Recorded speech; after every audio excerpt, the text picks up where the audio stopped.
that the mind constantly arises and dies. This is like stream of the water that flow and continuously. The stream, you can see the stream of the water happen and go like this, still disappear. There is nothing that can stop the mind. Each mind arises from various factors, such as contact with the eyes, the ears, nose, tongue, body, and mind. This mind arises and then disappears. It arises and then disappears. It is impermanent. It is not sustainable. There is no stability, no owner, no identity. When we see something, neurons in the brain interact with each other to produce the sensation of vision. This feeling of seeing will last for a while. After that, they disappear and are replaced by other sensations. When we hear,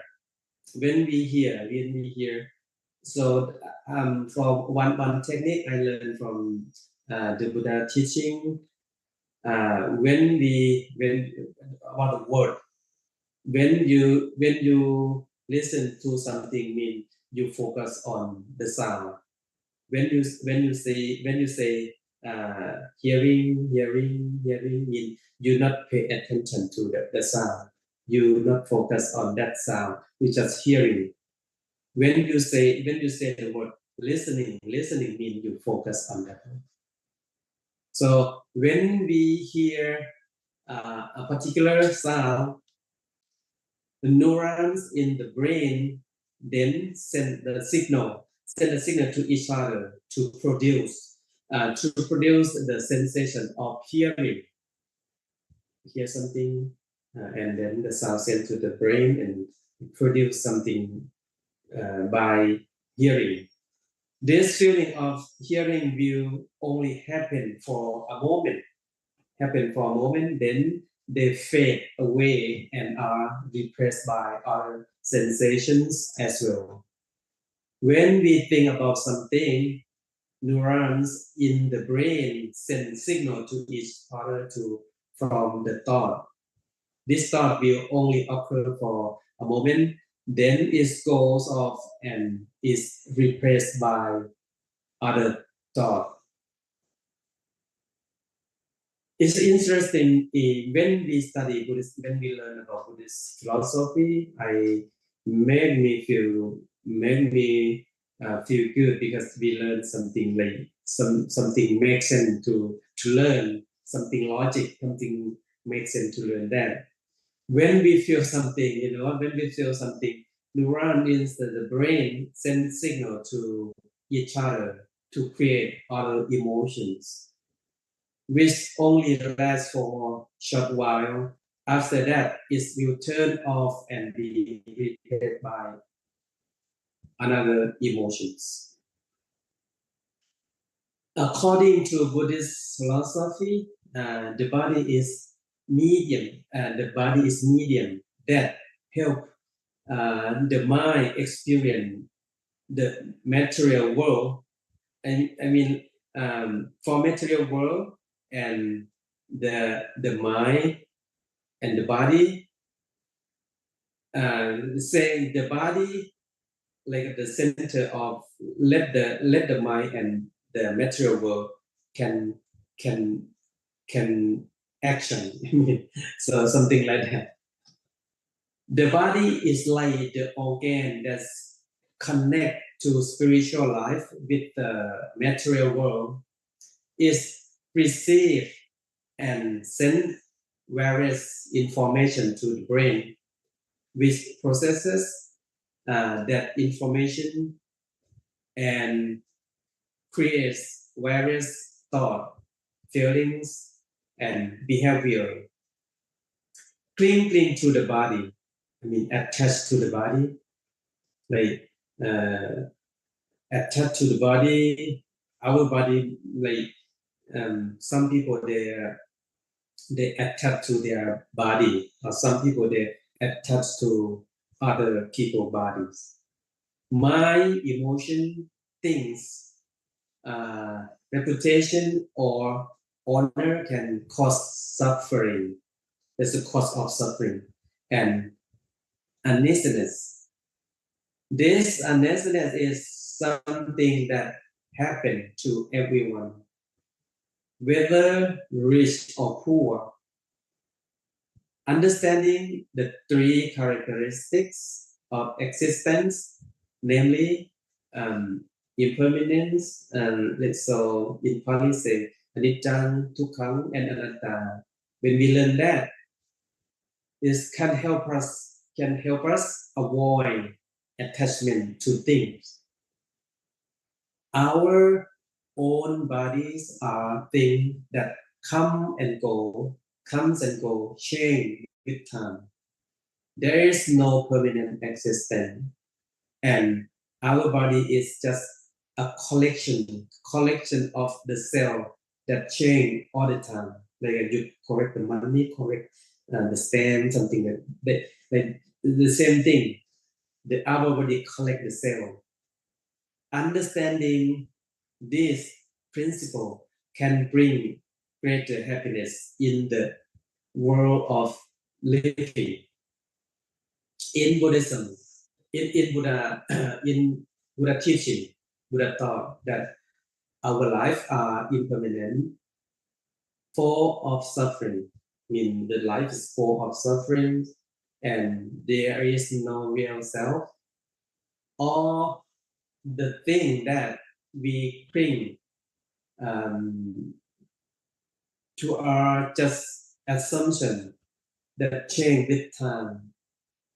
When we feel sad, feel good or feel sad about when we feel sad about loss or loss of someone we love,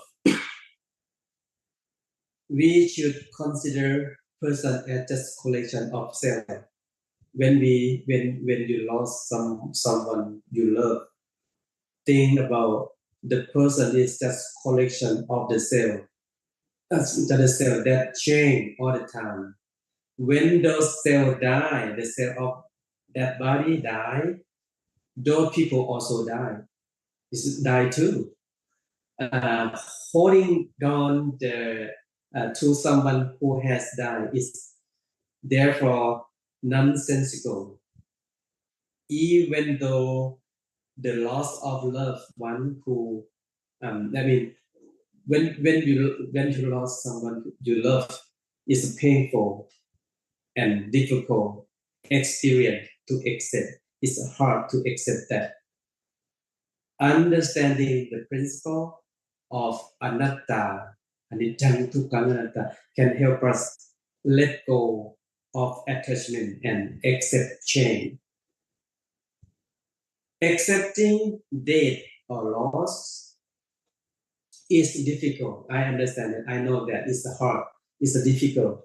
But understanding the truth of life can help us accept death and loss.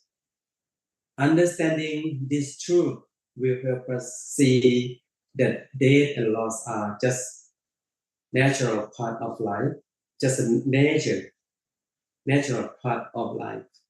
It is something that everyone must face. So when we accept death and loss, we can remember we can remember good thing from the people we love. We can when we learn to accept the loss, we can remember the good thing from them, from people we love, from people you love. Think that we can love people without having to grieve because we understand that nothing lasts forever, nothing forever. But we can love each other, help them, support them, love them, but don't clinging, don't attachment. We can learn people something like that because we understand the conventional truth and we can enjoy ultimate truth because we understand the Buddha teaching. And so we can go on. When you lost someone you love, when you understand that, we can go on with our lives with hope and real happiness. Thank you for listening today. I want to thank Matham Tukudachan Matham Vachirabandit from MCU to inviting me. I also want to thank Ajahn Pramaha, Dr. Pradon Purisaro, Ajahn Sommai Suphasit, and MCU team for joining me. I appreciate everyone who was there with us tonight. I hope you have a wonderful morning in the US, and I hope everyone have a good night in Thailand. Thank you and Happy New Year. Sadhu, and thanks for your kindness. So next, I would like to invite the most honorable Professor Dr. Pratham Pandit. Please lead us through the practicing meditation, sir.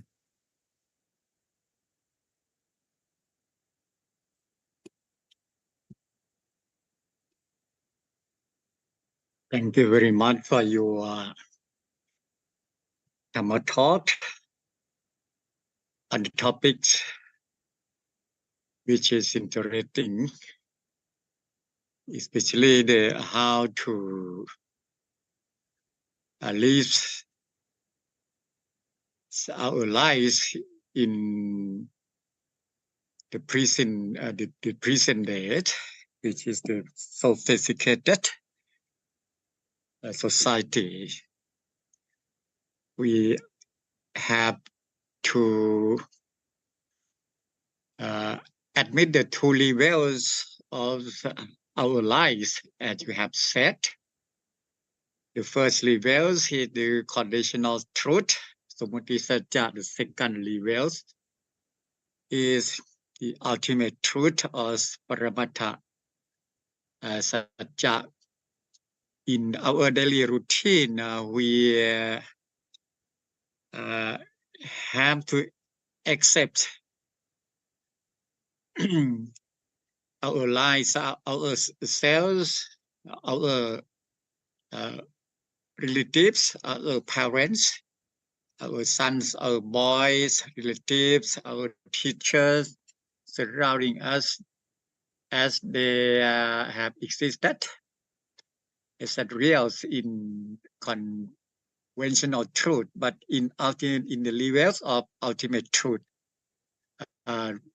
nothing exists in reality.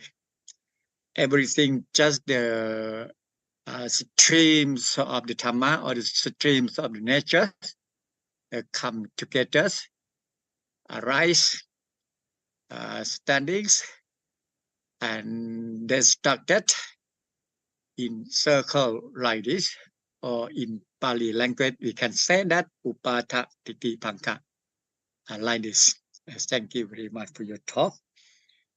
From now on, I like to invite all the participants to practice meditation together. Before practicing, give homage to the Lord Buddha 3 times first, and say the undertaking words of meditation together. Namo Tassa Bhagavato Arahato Samma Sambuddhassa. Namo Tassa Bhagavato Arahato Samma Sambuddhassa. Namo Tassa Bhagavato Arahato Sama Sambuddhasa. May I take occasion? May I take occasion? I shall undertake meditation. I shall undertake meditation. May momentary concentration. May momentary concentration. Access concentration. Access concentration. And establish concentration. And establish concentration. Along with concentration on the whiteness. Along with concentration on the oneness. On the silence and on the non-hankering. On the silence and on the non-hankering. Arise in my mind. Rise in my mind. I will setting up the mindfulness and breathing in and out. Setting up the mindfulness and breathing in and out. Having breathed in and out. Having breathed in and out. I do have clear comprehension. I do have clear comprehension. I do have strong mindfulness and clear comprehension. I do have strong mindfulness and clear comprehension. Stay firmly in concentration. Stay firmly in concentration. Which is conducive to 16 kinds of wisdom. This is conducive to 16 kinds of wisdom. So practice meditation together for 15 minutes.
Ahang Sukito Homi.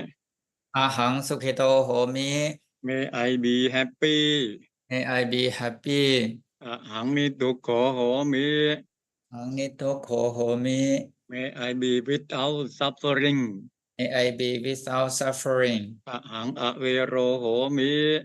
Ahang Avero Homi. May I be without enmity. May I be without enmity. Ahang Apaya Pacho Homi. Ahang Apaya Pacho Homi. May I be free from evil. May I be free from evil. Ahang Aniko Homi. Ahang Aniko Homi. May I be free from trouble. May I be free from trouble. Sukhi Atanang Pariharami. Ki Atanang Pariharami. May I be happy. May I be happy. And keep oneself away from suffering and fear. Keep oneself away from suffering and fear. Sape Satta Avira Hontu. Sape Satta Avira Hontu. May all living beings be happy. May all living beings be happy. Sape Satta Avira Hontu. Sape Satta Avira Hontu. May all living beings May all living beings be without enmity to each other. be without enmity to each other. Sape Satta Apaya Pacha Hontu. Sape Satta Apaya Pacha Hontu. May all living beings May all living beings be free from evil to each other. free from evil to each other. Sape Satta Sukhi Atana. Sape Satta Anika Hontu. Sape Satta Anika Hontu. May all living beings May all living beings be free from trouble. be free from trouble. Sape Satta Sukhi Atanang Pariharantu. Sape Satta Sukhi Atanang Pariharantu. May all living beings May all living beings be happy happy. and keep themselves away from suffering and fear. Keep themselves away from suffering and fear. Ye Satta Tukho Tinna Honti. Ye Satta Tukho Tinna Honti. Tukha Pareta. Kapareta. Ete Satta Tukha Muchantu. Ete Satta Tukha Muchantu. May living beings May living beings who are overwhelmed by suffering who are overwhelmed by suffering and afflicted by misery and afflicted by misery, be free from suffering and misery. free from suffering and misery. Arang Samma Sambuddho Bhagavan. Arahang Samma Sambuddho Bhagavan. Udang Bhagavantang Abhivademi. Buddhang Bhagavantang Abhivademi. Vaganto Bhagavata Dhammo. Bhagavakanton Bhagavanton Dhammon. Amang Namajami. Bambang Namasami. Upadipanno Bhagavato Savaka Sangho. Patipannuan Bhagavantuan Samvaka Sangkhon. Sanghang Namami. Sangkhang Namami. Sadhu and Anumodhana to all participants. The Dharma Voice program from Mahachula Ashram and Brand Temples of Wat Paknam in the USA has been perfectly completed. On behalf of the organizing committee of the program, I would like to thank the Most Venerable Professor Dr. Pratham Vacharabandit, Director of MCU and the President of the program for presiding over the program, and the Most Venerable Prasiyana Vite, the abbot of Wat Paknam, Michigan, for delivering the Dharma with insightful knowledge. And I'm also very grateful to all participants who took the time out of your tight schedule to join the Dharma Voice program. I hope you all can apply the Dharma delivered by the Most Venerable Prasiyana Vite to your daily life. More than that, I would like to extend a heartfelt thanks to the organizing committee and sponsors of the program. The Most Venerable พระราชมงคลวิเทศ The Abbot of วัดมงคลเทพมุนี Philadelphia The Most Venerable พระวิเทศวิสุทธิคุณ The Abbot of วัดปากน้ำ Ohio Most Venerable พระศรียานวิเทศ The Abbot of วัดปากน้ำ Michigan The Most Venerable พระครูมงคลรัตนวิเทศวัดมงคลเทพมุนี Philadelphia Venerable Dr. พระมหาชำนาญมหาชาโน Vice Director for Public Relations and Dissemination of MCU and the Most Venerable Associate Professor Dr. พระศรีธรรมพานี Director Office of the Library and Information Technology of MCU and Mr. Somai Supasit Vice Director Office of the Promotion of Buddhism and Social Services of MCU. Without all of them, the Dharma Voice program that we get to hear today wouldn't have been possible. And I hope to see you again next Saturday at the same time from 8 to 9:30 p.m. in Thailand and 8 to 9:30 a.m. in the USA Eastern Standard Time via Zoom application or Author Media. So until then, I hope you all have a wonderful day and night. Participants, now we come to the end of the program. So I would like to invite all of you to give a big round of sadhu to close the program together. So